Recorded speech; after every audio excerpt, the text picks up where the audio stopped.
What it do, everyday people, man? It's your boy PJ. We live. We live in effect, big dog. Hey, man, shout out to my everyday people who rock with me every day. I appreciate y'all coming on the lives, man. We've been keeping it lit, as always. And that's just it. Man, we got another lit video, man. Thank y'all for checking in. Um, thank y'all for watching, continuously watching the videos. I think I'm gonna be dropping more. I might. I don't know how much time I got, um, but I think I'm gonna start dropping more videos. I think I might have to just get more time to do more edits. I do one video a day, but I think I'm gonna do more because I rock with y'all. Y'all rock with me. Dropping more. So thank you to my mom. Shout out to Melissa, Joe. I know we got Tay gonna be coming in at some point. Man, shout out to y'all that we keep it lit. All right, man. Without further ado, we got a correction officer who got snitched on and gets fired. Imagine a corrections officer complaining about being snitched on, right? Sounds crazy, right? Yep, this is true. This is true. Shout out to everybody on Twitch. Shout out to everybody who pulls up.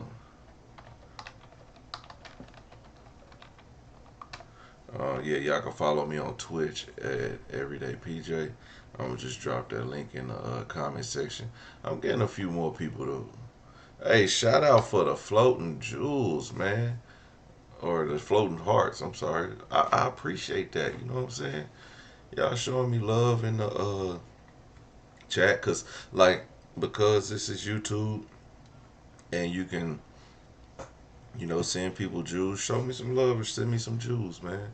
I ain't hating on it. They trying to get like TikTok. But that's one of the benefits of going live is you get jewels, I guess. I don't know. Or y'all can hit the Cashapp. Either way, I love y'all. I appreciate y'all. Thank y'all for coming. Let's get into it, big dog. Okay, y'all know I don't never get up here with the story times, but I got a juicy story time to tell y'all. This is part one about how I got fired as a correctional officer because my best friend snitched on me for the most embarrassing shit that somebody can get fired for as a correctional officer. So I'm going to start with how I got the job first. This is like fast forward back in like 2019, probably early 2020. I was working at Food Lion as like a customer service assistant manager type of thing, a team lead. Everybody knows those people do like the Western Unions, the lottery, money order, whatever. So an older black lady walks in and she's wanting like, I think, to cash a lottery ticket or get lottery. So we go to the desk and I see her and she's like in this uniform, like she's in a correctional officer uniform. She got the belt on and everything. I'm intrigued. And I'm like, do you like your job? And she's like, yeah, I really like it. She's making conversation with me, going on to tell me how she's worked there for like 10 years. We talked for a good bit, probably 10, 15 minutes. And then at the end of the conversation, she looks at me and she says, do you want a job? And I'm like, hell yeah. I was at Food Line at the time, probably making like $8, $9 an hour. Absolutely, yes, I do want a job. So I end up $8 going in to, 2019 we is swapped crazy. numbers, and then we scheduled a tour, and she gave me an application. I filled the application out, and then they called me back for an interview. So I go in for the interview, and they want to know every fucking thing about you. They want to know what color underwears you're wearing, what color underwear did you wear back in 2010. They want to know everything about you. Do you know anybody that's incarcerated, this, that, and the third, da, da, da, da. I decided that it would be in my best interest to be completely honest with these people because I already knew they were pulling all types of background checks that they could possible. So I went ahead and let them know that I was incarcerated as a juvenile for probably 4 to 5 months. I was a runaway. I was a very troubled teenager. I do have a misdemeanor for a car accident that I was drinking in when I just had turned 18. Just a couple things that my baby dad had been arrested in and was booked into this current jail I'm applying for back in like 2017 when he lived here in North Carolina with me. I give them the whole nine, the whole spiel. The only reason that I'm telling you guys all of this is because it's kind of important towards the end of the story when everything kind of went down in the context. So we went through the whole interview process. I was crying. I stepped outside. They asked me to step outside, and then they brought me back in, I guess, after they kind of like debriefed, and they said, hey, we really appreciate your respect to give us the truth and your candor. And we think that we're going to go ahead and we're going to hire you. We're going to take a risk on you. We think that you could be a really, really, really good officer because of the background that you come from. I had told them my dad was doing 15 years in prison, so that I kind of, understood a little bit of the system. And they thought that I was going to be a really, really, really good fit. When I started at this job, I moved to North Carolina in like August of 2018. So I really didn't know anybody aside from the people, like the folks I worked at Food Lion with. I didn't have a lot of friends. I didn't know anybody, honestly. So when I started at this job, it was kind of perfect because none of the inmates knew who I was. They didn't know who I was. They never seen my face before. I didn't go to high school with any of them. So it really was like the perfect, position, because if you know inmates that know you, they will use anything against you that they really can. They'll bring up, oh, high school, you used to go with this person, you did this, anything that you're known for, they'll bring that shit up when you're in the block and they're mad about something. So it was just the perfect opportunity for me and a perfect setup, honestly. Come back for part 2. All right, y'all, I'm back. Okay. So I think I left off when I had first started. So I think I first started at the jail like February 1st. That was like my official start date. February 1st of 2020. So when I first start, things are going like really, really good. Like everything's great. I'm really, really liking it. I'm getting used to everybody. I'm learning the ropes. I'm learning how to work the blocks. Everything is super great. We're going to call my old best friend Officer Destiny. Okay, so my bad, y'all. I meet Officer Destiny, and I think that we kind of like instantly started to hit it off. Like, I could tell that she was like a type A personality. I'm a type A personality. Like, I'm like, we're either going to really hate each other or we're really not going to like each other. So at first she kind of gave me the cold shoulder, and then we got to know each other and we hit it off instantly. The way that the schedule works at the jail is you do 1 month on days, 1 month on nights. 1 month on days, 1 month on nights. And they're rotating shifts. So 3 on, 4 off. Monday, Tuesday, off. Wednesday, Thursday, work Friday, Saturday, Sunday. Then you're off Monday, Tuesday, work Wednesday, Thursday, off Friday, Saturday, Sunday. Okay? So that was kind of what the setup was looking like. That, and they're all 12-hour shifts. So that is a lot of time to be spending with one person. So me and her start to get like really acquainted. We're on the same squad and we're hitting it off. She starts to tell me kind of all the dirt on the jail, the ins and outs, who to stay away from, who to, watch my back with, old drama, like what I need to know. The normal when you start a new job, right? Then she goes on to tell me about, another officer that, we were working with. We'll call her Officer Sprinkle.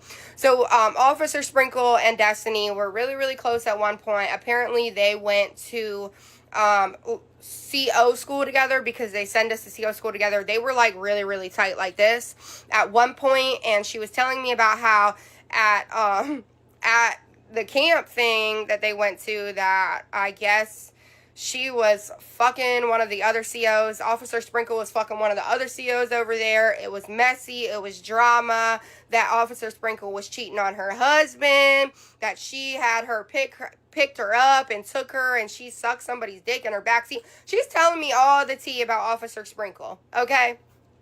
I'm like, oh shit, right? So everything was getting messy. It was getting really messy at this point. Her and Officer Sprinkle had some beef, and then they promoted Officer Sprinkle to sergeant. And that's where all the real problems really started. Honestly, I think personally, because Officer Destiny thought she deserved the sergeant position. She was there for 3 years. She worked really hard. And Officer Destiny had told me a lot about how she felt as though like pretty much everybody in the jail had it out for her, and that, they were trying to stop her from becoming a sergeant, and I believed it at the time. I should have took it as a red flag that she felt like everybody else was the problem and not her, but I didn't take that as a fucking red flag. I just was like, okay, whatever. We started spending a lot of time together. On the night shift months, we were together pretty much every single day off that we had. We were doing everything together, and day shift, but a lot on night shift because I didn't want to keep my grandparents up all night long. So she was single. She had no kids or nothing. So basically we were just, staying at her house on the nights we had off, so I didn't keep my grandparents up all night. We would drink, we would go out to eat, we went to concerts, we did all types of shit together, seriously. As the time goes on, the people that work in the jail are starting to chat. They are noticing that me and her are like this, and they fucking hate that when you're working at the jail. They don't want you to be friends with anybody, and so they ended up separating us. And so I was working, we were on the same squad, and then I got switched to a different squad, and I was working the nights. We were working the same days, but she would be getting off and I would be coming in type shit. Eventually, things just we start arguing, going back and forth. It's a whole bunch of different situations. I can't pinpoint them all. It's been like 5 years now. But we start arguing and going back and forth. I didn't agree with a lot of the things that she did as a correctional officer. There was some things that I didn't like. That she did. Like, for example, she would not tell the inmates what time it was when she was doing rounds in the block. I don't like that. They're humans. There's no clocks in here. Tell them what time it is. And it really started to bother me. But I'm on my business because there's no telling Officer Destiny that she's wrong or what she's doing is wrong. She's a hothead. So if you want to say anything to her, you got to watch every single word and step. Like, she's the type of person that cannot take any type of criticism, even if you're trying to be constructive. She's going to bring up what you do and how it's wrong. It's a lot of deflection. There's no arguing with her. And once you get her started, it's... There's no shutting it up. There's no shutting it up. So you got to pick and choose your battles very carefully. At this point, they had switched my shift, like I said, switched my squad, and it's a night shift, and it is somewhere in the summertime of 2020. I've been there for about 6 months now. I'm working with another officer that I had gotten pretty close with on my new squad. We went to CO school together. I really liked her. We're going to call her Officer Franklin. Officer Franklin and me were working the block together that night, and Officer Franklin was telling me what a particular inmate was saying about me when she was doing her rounds. We're going to call this inmate Ryan. Okay, so Ryan is in A block in A3, and it's night shift, and the whole block is asleep at this point, and we're both going in, we're switching rounds every hour, and he's starting to flirt with me. Like, every time I come in the block, it's 3, 4 in the morning, he's calling me to his cell, him and his bunkmate, they're just saying stuff. And I can't remember the complete context of the conversations, but he was trying to shoot his shot at me, and I was just telling him, come on, boy, you know better. A couple days prior to this night, he actually had touched me when I was in the block, and I had always told him to shut the fuck up. I really wouldn't mind him much. Like, if you would ask him to this day, I really didn't pay him no mind in the block.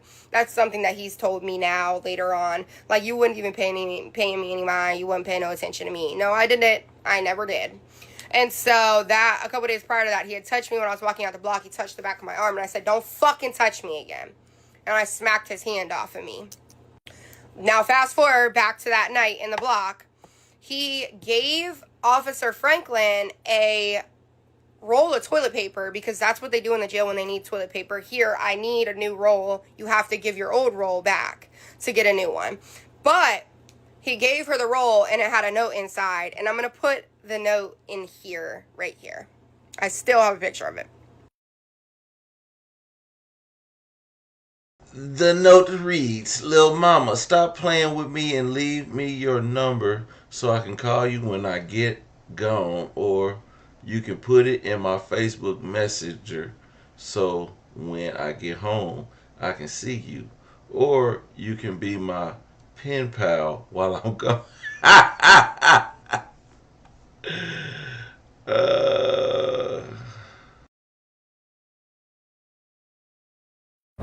Alright, y'all, good morning. Let's start part 3 of how my best friend snitched on me and got me fired from my job as a correctional officer. So I think that we left off at the note. So again, this is night shift. It's like 3-4 in the morning. He gives the other officer, Officer Franklin, a paper, empty paper, toilet paper roll, and inside there's a note, and he told her, give this to Ringer. I want you to give this to Ringer. That's my last name, that's what they call me. And so she gives it to me, and I'm like, why the fuck? You know, she gets back in the block, she gives it to me, and I open it up, you know, like I'm like, why is he giving this to me? The note falls out, you know, and I see the note. I'm like, bitch, this don't, who the fuck wrote this? This doesn't even look like his handwriting. This looks like a girl's handwriting. And like, we're just in the block, like we're cackling, like we really are just, we're cracking the fuck up. And you know, the officer that I was working with, she was real laid back. Like I could trust her. I could tell that woman anything and she would not go back and repeat it. She's much older. She don't get into the politics or the semantics. She don't like to be all in the drama.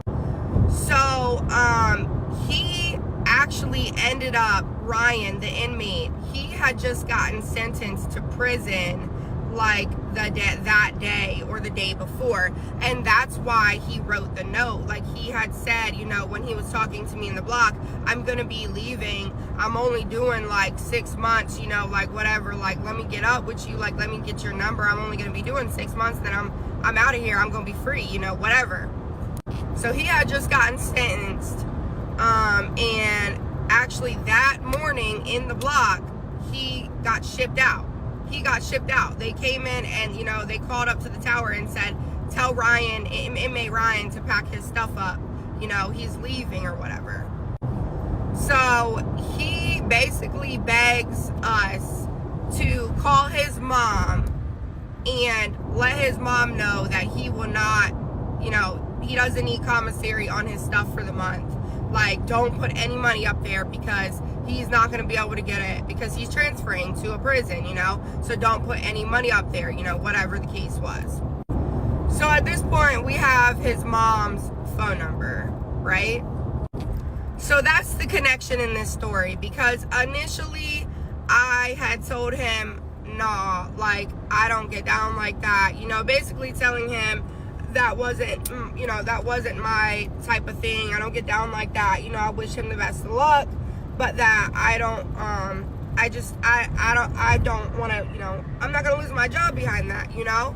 And he was like a real cool person. Like, he was a cool inmate, you know? And he was some fine shit. I'm not going to lie to you. That man is some fine shit. So, it was very tempting. Did she say she's from Atlanta or Franklin, Georgia? She decides she is going to call his mom and let his mom know, hey, you know, don't put any money on his books. You know, Ryan told me not to tell you not to put any money on his books. Can you, you know, just save it so he gets to camp? So, you know, that was the connection.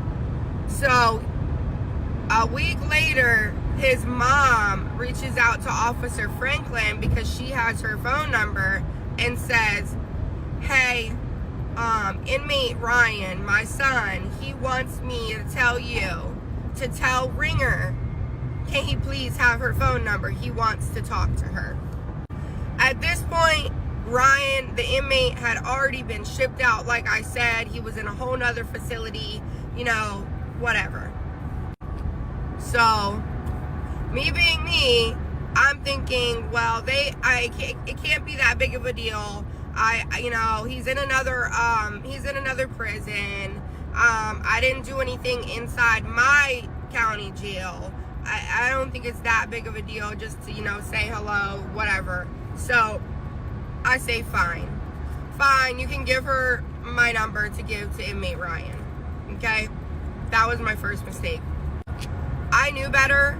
I really knew better. But I don't know why I felt like that was a good idea, like, but I knew better. So anyways, fast forward, I believe this was like the first, because he got shipped out in July, like mid-July, I think. I believe it was the first, like one of the first weeks in August that I got my first phone call from him from prison.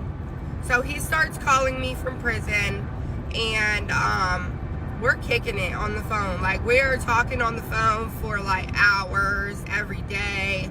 We really seem to hit it off. Like, our personalities, we get along. Like, we're cupcaking on the phone, you know. And as time goes on, I start, you know, sending him letters, and I'm sending him pictures, and we're talking on the tab. And sending him money. A nigga in jail will tell you anything. Talking about we really hit it off. Girl, is you stupid. Tablets, and I definitely was in the wrong. I shouldn't have been doing any of that, and I know for a fact I shouldn't have been doing any of that, right? So, and the phone calls are recorded. I knew better, right? The only person that knew about this interaction and this relationship was Officer Franklin, okay? That was it. She was in the block with me that night, and that was the only person that knew. Mind you, I'm still pretty tight with Officer Destiny. I'm still really tight with Officer Destiny at this time. So me and Officer Destiny, you know, we're hanging out and stuff like that, and it's kind of getting to the point where, like, I'm talking to him a lot on the phone, and I'm like, I don't want to hide it from her anymore. I want her to know that I'm talking to him, because it's getting to the point where he's about to be released.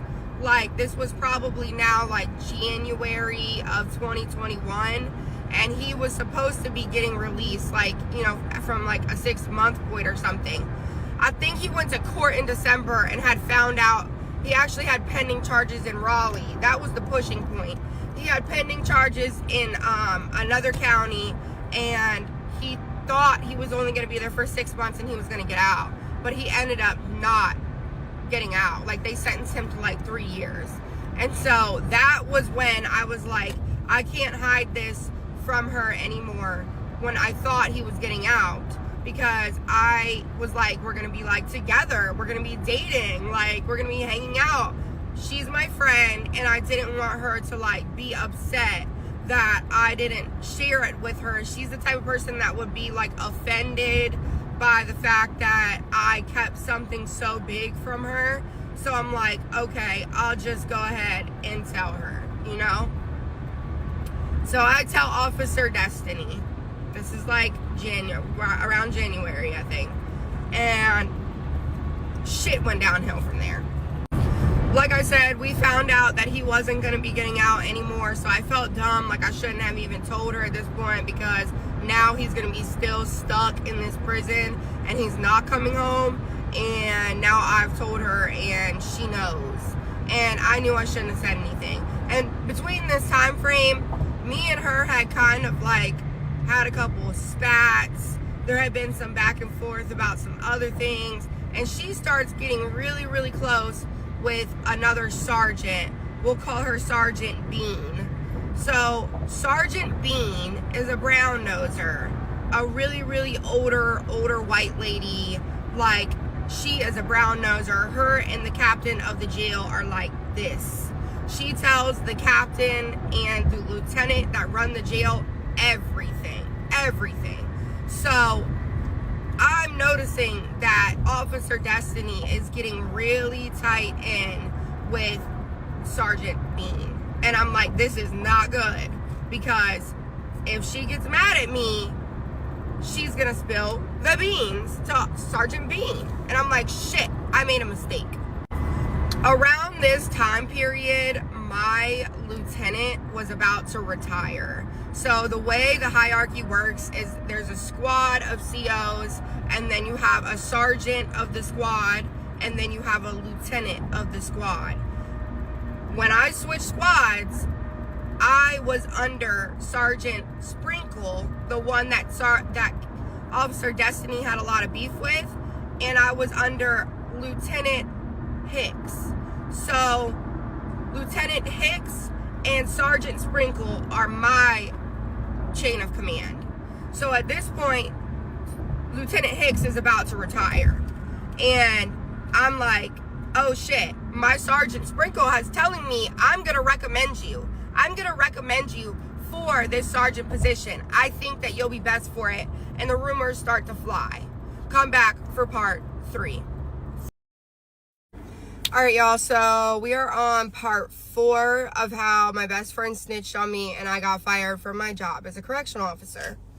I'm gonna try to make this one a little bit quicker because I'm on my lunch break and I really don't have that much time. So basically I had left off where my sergeant was telling me, like, you're doing really, really good. I had been there for almost a year at this point, and she was like, I'm gonna recommend you for the sergeant position. And I'm like, okay, cool, like that would be fucking great. I really do think that a lot of what happened was because of this sergeant position that was coming available. And I think that based off of a lot of comments that Officer Destiny has said to me, you know, in confidence, you know, about how she feels like, you know, she's the best qualified for the position. And I feel like some like jealousy and just, you know, like I think she saw me as competition basically, and that's where a lot of this ended up stemming from. So we're in February now. Me and him we were getting along great. Like, he was buying me like he bought me a Pandora bracelet with charms, and his mom like met up with me to give it to me. Like, you know, like we were hitting it off pretty well. So things with me and him were like really, really good. And then out of nowhere one day, his mom texted me and said, I don't remember verbatim exactly the words that she said, but she said, get rid of everything. They went through his locker today. They specifically asked him about you. If you could have seen the way that I was fucking panicking, baby. I was running around my fucking house getting rid of everything. And that's why I can't really give any type of like receipts for me and him's like relationship. I probably have like screenshots from our like, you know, from like the tablets and stuff in my old phone, but I can't give any type of receipts as far as like pictures, letters, like anything like that, because I went outside this day and I burned every single letter, everything that he had sent me, anything that had to do with me and him. The note that you guys saw the picture of, I went out to our burn pit and I burned all of it because I'm like, oh my God, this is gonna be so fucking bad. At this point, the consequences of my own actions are catching up to me, and I'm worrying myself fucking sick. Like, so that's where the concern started. At this time, this was like February of 2021, so I had been there for a little bit over a month exactly, because if you remember, I started February 1st of 2020, so this is February of 2022. I just bought a brand new fucking car in January for my birthday, with a $600 payment. Like, it was a whole thing. Actually, that was my first car. I leased that one. Well, it had a $240 payment. But still, that was a large increase for me, somebody who had like a full and paid in full car, you know, whatever. It was like a big girl bill like I had never had before. So I was panicking, like really panicking. I have no backup plans. At this point, I'm certified in correctional, like as a correctional officer. Like, I'm thinking this is gonna be my career. Like, people make whole careers out of this. So I am really flipping the fuck out. The days pass by and I'm on night shift at this point, and I keep going to work. You know, I keep going to work like nothing's wrong. And on night shift, you really don't see administration like that. So I thought everything was good. Like, I thought everything was good. Maybe like he had tried to reassure me on the phone a few days later that, you know, they basically they asked about me like by name, and he said that he thought it was over something that had occurred in the block, and that's why they searched his locker. And he kept telling me, like, don't worry, little mama, like, it's not that big of a deal, like, don't stress yourself out about it, it's okay. But I had told his mom, like, tell him I can't answer his phone calls anymore, like, you know, but the damage was already done, which I clearly didn't realize, you know, but just trying to do damage control anywhere I could. And so I remember this day specifically. This was my first inclination that she snitched on me. So like I said in the prior video, when I'm coming into work, she's getting off of work. So we had to be there at 6:30, and the shift started, it was like 6:30 to 6:45 to do like huddle, and then the shift started at like 7 or whatever, or like 5:45, and the shift started at 6, I think, whatever, you know, it's been years. You get the point. So I came in for night shift, and she was already working on day shift, about to get off. There was an area where all the doors were like controlled. They call it main control, and you basically answer the phones and you open the doors up to let officers in that are like bringing in people to be booked in. And that's kind of where everybody hangs out before we go do huddle. So I had walked inside this room, and she was working, and she was standing there, and there was a bunch of people standing around us. And she walked up to me, and she went like this and hugged me and put her arms around my neck and whispered into my ear, "They called me into the office today. They called me into the office today." I cocked my head back, like, because I had told her, like, I had already told her, like, what happened, and, you know, how Ryan's mom had texted me, and I was super paranoid, and to just kind of listen out for me and let me know, you know, if she heard anything. And so when I cocked my head back, I said about that, and she was like, "Well, no, but come here, come here." And she pulls my arm and drags me into the room where we do huddle at before everybody, like, gets in there or whatever. So when she pulls me into this room, she basically tells me that the captain of the jail and the lieutenant of the jail pulled her down into the office during work that day and basically told her how good of a job that she's doing as an officer, and how she really, really has potential to be a sergeant, that they see all the hard work that she's been doing, and that basically she needed to, this was what she threw in there that made me go, that she needed to stay away from me. And I'm like, they told you to stay away from me? She's like, yeah. But she really never went into like detail about it. I tried to like ask questions, and she was kind of tiptoeing around it, and she was kind of like, they just said, you know, like that it would be in my best interest to just stay away from you, that it's that I'm trouble, or something along those lines. And I'm like, why would they say that to you? Like, that doesn't make any fucking sense. So this is what made my eyebrows like raise, and I'm like, okay. So I worked that night. I panicked all night long. Yeah. I don't remember specifically how many days it was after this interaction. I want to say it was like not even a week after this interaction. I ended up getting a call in my sleep after I literally had just got off work. I went to sleep, and I believe it was like 11 in the morning or something. And the captain calls me, and he says, hey, or it was like the lieutenant, hey, you know, we want to see you. Can you come in and talk with us? You know, since you're on nights, we're not going to be able to talk to you. And I said, yeah, like, I mean, I worked last night, and I had to work again tonight. So, like, should I, like, what time? And they're like, I don't know. It was like 2 o'clock or something. And I'm like, well, should I wear my uniform? And I'm like, so I can just go straight to work, or what should I do? I'm trying to, like, suss out the situation. Like, am I going to be fired, or am I going to be promoted? Because because, you know, my sergeant had said she was going to recommend me. And I'm like, this is going to go one of two fucking ways, and I'm not sure yet which one, right? So they're like, no, they were like, yeah, you can wear your uniform if you want, or you can just wear your street clothes. Like, it doesn't really matter. Like, we just want to talk to you. And I'm like, okay, cool, whatever. And yeah, so come back for part 5. And all right, y'all, this is season 1, episode 5 of My Best Friend Snitched on Me and I Got Fired from my job as a correctional officer.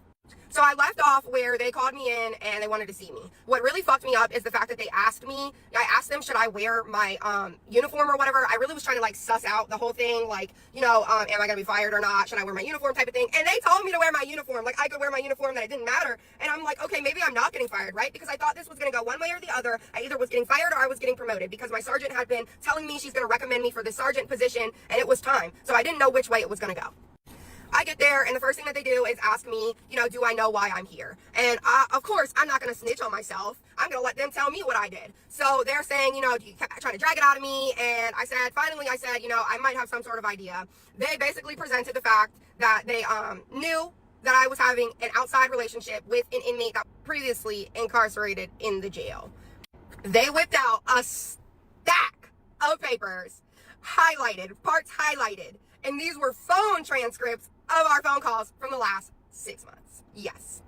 The embarrassment on my face. My face was burning. It was as red as this fucking scrub top. Like, I was so goddamn embarrassed because I knew at that point they had heard every single thing that I had said. I don't know how it works at other facilities, but at the facility I worked at, I know people say, yes, the phone calls are monitored and recorded. What did you expect? XYZ, XYZ. But I will tell you guys that at my facility, there's only one person out of over 200, 300 inmates that listens to the phone calls.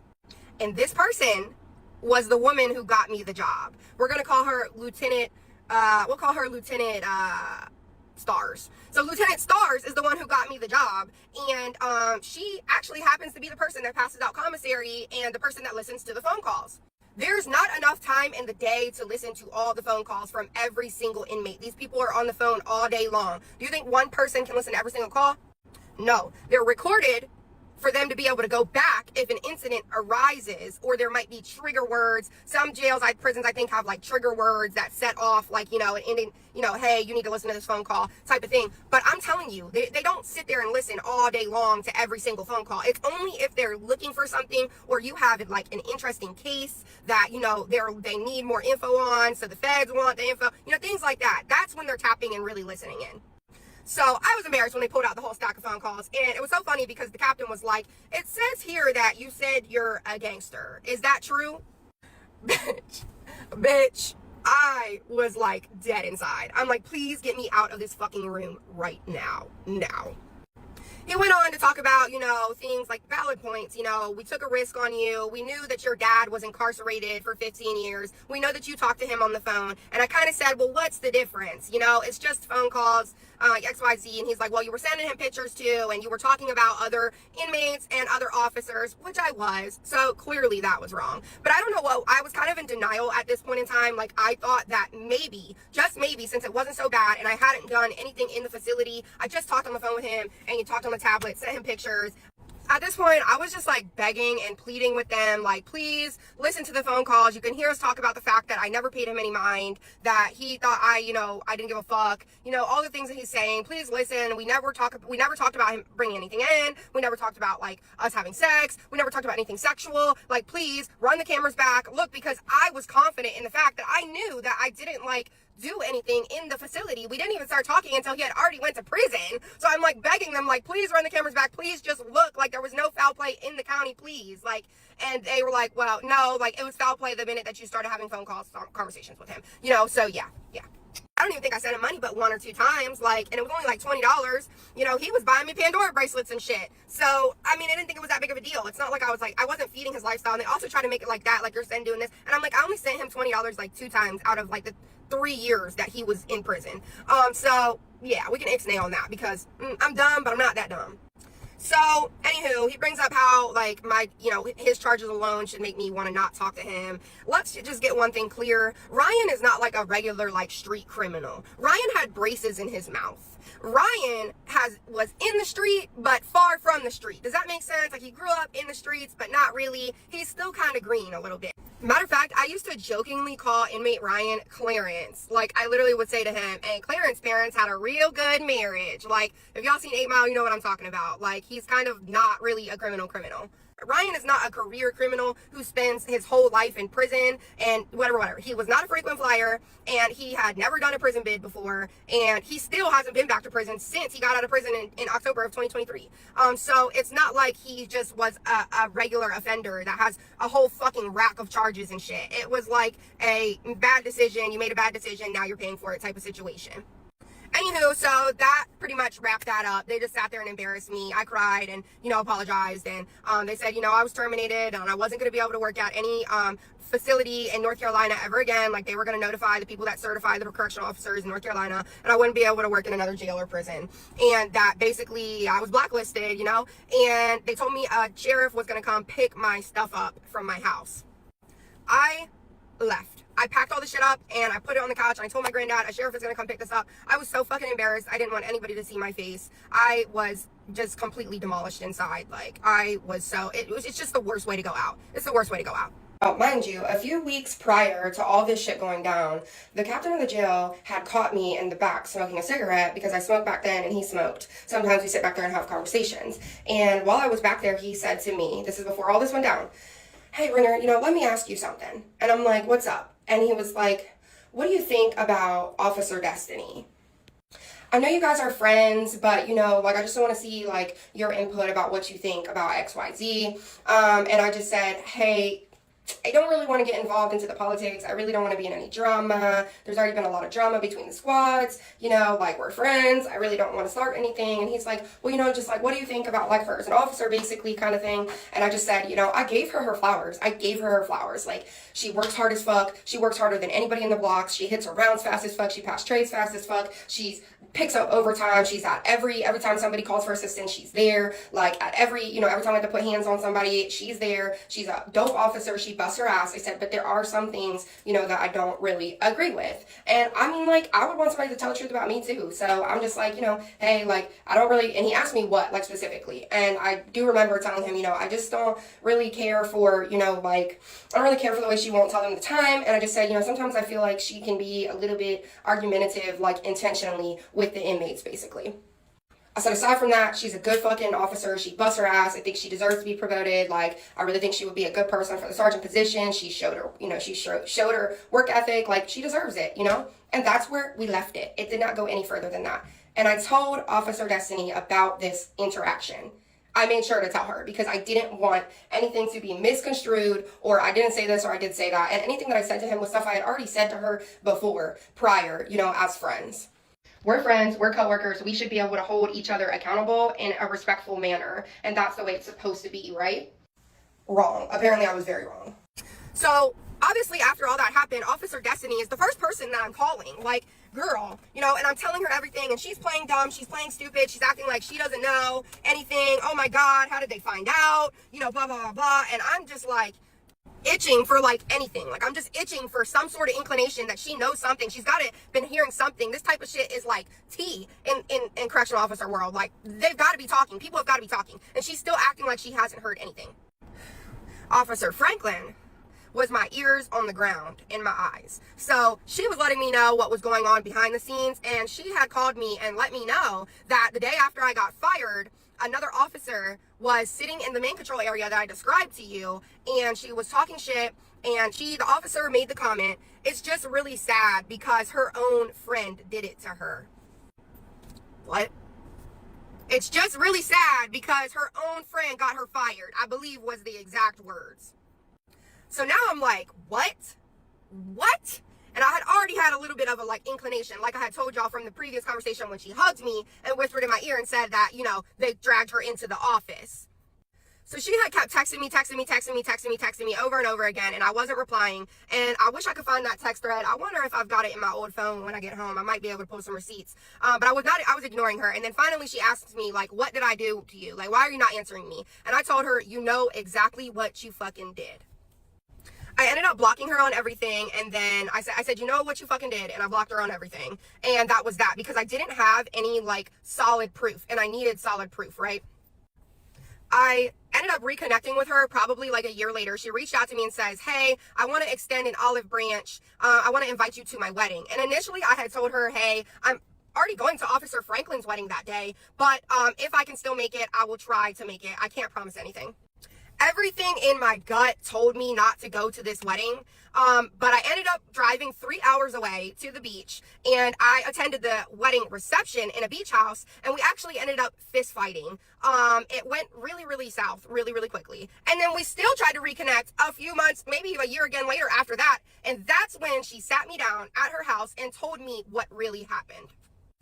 She told me at her house that, this is when she finally confessed, that Lieutenant, what were we calling her? The one that got me hired. I don't even know what we were calling her. Lieutenant what the fuck ever. The one that got me hired and listens to the phone calls. Lieutenant who was Star. really tight with administration, the lieutenant and the captain. Pulled her aside and told her, you need to watch your back with Ringer. She was talking shit on you to the captain. I was not talking shit on Officer Destiny. Y'all heard what I said. I literally said like 10 really, really good things about her. I told the captain I didn't want to be put in the drama. I didn't want to be involved. That I thought she was an awesome fucking officer, that she deserves whatever, and that she works hard, right? All I said was, there's just a few things that I don't care for that she does. And the one specific, he asked me like what, and the one specific thing was, I told him I don't like how she doesn't tell them the time. I told Officer Destiny about this interaction with the captain, and I told her what I said to the captain. So it's not like she was bamboozled or she didn't know about the conversation, but she decided that she was going to trust Lieutenant what the fuck ever that got me hired more than me. And she is known for stirring drama, stirring up drama, starting shit. And so she took that and she ran with it. Y'all remember during this time frame that there was Lieutenant Brown Noser, the one that was really, really close. We were calling her what? Lieutenant Beans. Lieutenant Brown Noser, who was really, really close with the lieutenant and the captain, the older white lady. Yes, she was getting really, really, really, really close. When I got switch squad, she got really close with Lieutenant Brown Noser, Sergeant Brown Noser. She was a sergeant at that time, not even a lieutenant yet. And apparently she tells me that one night they were sitting in the tower, and it was night shift. And you know, when it's night shift, you talk a lot and you really kind of share things and overshare, because you're in a tower alone with somebody for 12 hours all night long. You get to talking about everything under the sun. And apparently my name came up, and she told me she thought that she could trust Lieutenant Brown Noser, but she was upset with me because Lieutenant what the fuck ever, the one that hired me, was telling her that I was talking shit on her. And so she felt like I sabotaged her right to being a sergeant by what I said. I intentionally was sabotaging her. So she basically told, you know, I guess it came up that I was a person of interest to be a sergeant or whatever. And I guess Officer Destiny said something like, yeah, it's just crazy because, you know, she talks to blank. And she said Inmate Ryan's last name. And she specifically told me Lieutenant Brown Noser went back like, and put her eyebrows up like this. And she told me that she knew right then and there she made a bad choice, and that basically she just thought that she could trust her, and she divulged to her that basically I had a romantic relationship with Inmate Ryan. And yeah, so that was the straw that broke the camel. Lieutenant Brown Noser went to the captain and went to the lieutenant of the jail and told them what Officer Destiny had told them, had told her or whatever, and then it was over with from there. I mean, I was good as done as fired. So yeah. Was I responsible for what happened? Absolutely. I shouldn't have been doing any of the things that I was doing, like I said in the prior videos. Was she the person who poked the bear? Abso-fucking-lutely. Did she continue to lie about it for years following? Abso-fucking-lutely. Even after fist fighting and all that other shit, she still lied about it. She just told me about this last summer, and this happened in February of 2021. So she told me this of summer of 2024. finally confirming what I knew to be true. So, the moral of the story is set your boundaries, stay firm in your boundaries, and don't tell anybody shit. Nobody is your friend. Nobody at work is your friend. Nobody in a professional setting is your friend. If you don't know this person to be your friend for years and years and years and years, mind your fucking business. Don't ever let no inmate tell you shit. And for the people still asking, I do still have conversations with inmate Ryan. When he came home in October of 2023, we tried to have a romantic relationship. It didn't work out. Turns out he's for the streets. So, whatever. But he's not a bad person. Like, he owns, like, businesses and he gets money. Like, he hasn't been back to prison. He's doing great. And I'm doing great. It was a lesson learned. I'm doing awesome. I'm in school. I have a great job. Actually, I have 2 great jobs. I learned a lot from the situation. So I'm not mad at it. Because unfortunately it was just a learning process that I had to go through. So it is what it is. Well, everyday people, there you have it. Now, when she said type shit, I was like, she sleep with Negroes. She might not have a baby now, but she gonna have a baby daddy soon, okay? And Ryan was about to be one, okay? Or whatever his name is, So, yeah, crazy situation. Never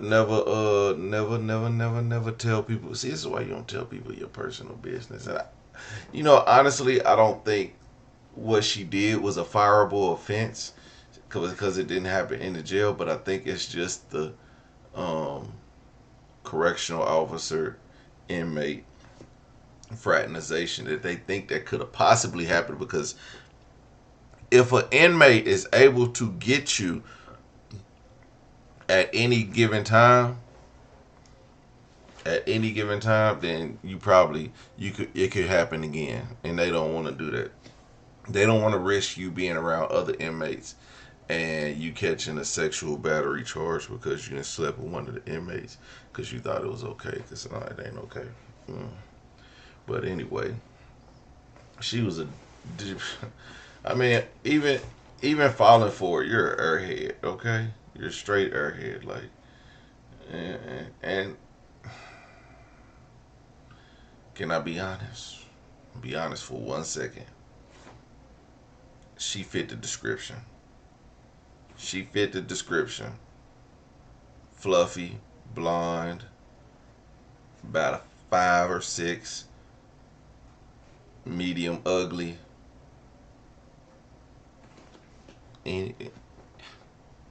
Anybody can get it. She said Ryan was fine shit. Yeah, he was fine shit, but you was a medium 6. And you telling me that you thought he was going to get out and be faithful?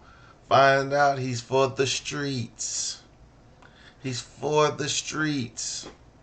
Did you think he was going to get out of prison and marry your strong 6? Okay? So, it just baffles me. She thought she was going to be the one, but, talking about, man, I used to talk to a corrections officer every day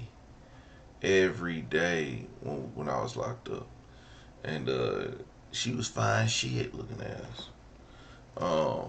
But nothing ever came about that, because by the time I got home, MySpace was in there, but Facebook just came around, and since I knew her name, I found her on Facebook like years later, and I never really talked to her. She don't even live in Oklahoma no more. I think she in Texas. But yeah, but there was also this one. She was a strong 3. She had a big old butt. She was a strong 3, and yeah, she was ready too, but I never would have tried that. But to say she only sent him $20 in 2 years, I get why you sent him $20, because he made you lose your job. You went back to making $8 an hour at Food Lion. Because I was like, Food Lion paying people $8 in 2019? Bruh, I would have just sold dope. You couldn't catch me. I actually, and no, that was 2006. In 2019, I was well in my 20s. I was well in my 20s, making in the 20s. You know what I'm saying? I make pretty decent money at my job now, but I ain't about to lose my job over it. When I tell y'all the things that they say don't do, like I will never do. It's so much stuff that I could have done that I can't do right now because it'll compromise my job. Even though I be wanting to be funny, I want to be doing stuff, I can't because of my job, and I gotta respect the job. It doesn't matter if it affects them. It's what I put out there, so I can't put certain stuff out there. So it is what it is. Ain't nothing wrong with a strong three. You know what I'm saying? I mean, at least she's a 5 or 6 or a 4. You know, you two something to do something, but you know, it's she's just something to pass the time. Talking about we pen pals, girl. He used you. Talking about I may be dumb, but I'm not that dumb, ma'am. You are dumb, so it don't mean it matter if it's that dumb or this dumb. That dumb or this dumb. Yeah, I want to be old school PJ because that's when it was lit. Actually, I mean, I was still me. I was still me, but um, I was just a little bit more wired. See, if I was on, I wouldn't have did this on the internet back then. I wouldn't have did this. I wouldn't be talking about the stuff that I be doing in real time. I could tell y'all some of these stories because they happened 15 plus years ago. You know what I mean? I wouldn't tell none of these stories if this just happened. You know, because you know you ain't gonna catch me up. You ain't gonna catch me up. Everyday people, man. Make sure y'all follow me on Facebook and Twitch. All right. So really, until they redo my live on Facebook, they banned me from live. I'm about to check and see when I can go live again. Whenever I can go live again, that's when I'll be going back live on Facebook, and you can catch me out there. But make sure you follow me on Facebook and Twitch. All right, that's the link to my Facebook, and here's the link to my Twitch. And you can follow me on Instagram. Please follow me on Instagram. The link is everyday. I don't know. It's everyday. I don't know shit. It's facebook.com everyday thing with PJ. At facebook.com slash it. Just Google it. Just type in everyday PJ on Facebook and it'll show up. Yeah, so appreciate y'all following me on TikTok and Instagram. All these good stuff, you know. Um, Man, we're gonna keep it lit. I gotta go edit some videos so we can have something for tomorrow. Like I said, in the next few days. Oh, y'all can't click the links on the vertical live. Well, go to Twitch. I mean, I go to Twitch. What was that? What was I say? Anyway, um, just go to the description below in the video. Go to the description below in the video. I think it's down there. Let me see. There's gaming with PJ. There's my Facebook. I don't even know if this is the right one. Yeah, that's the right one. Maybe it is. Maybe it ain't. I don't know. It won't show me because I'm actually on my Facebook. But I think I think it's down there below in the description to my Facebook. Yep. All right, everyday people. We going back lit. I'm back from vacation. I'm tired. I'm sick of traveling. I'm sick of spending money on these punk ass kids. We're gonna keep it lit though.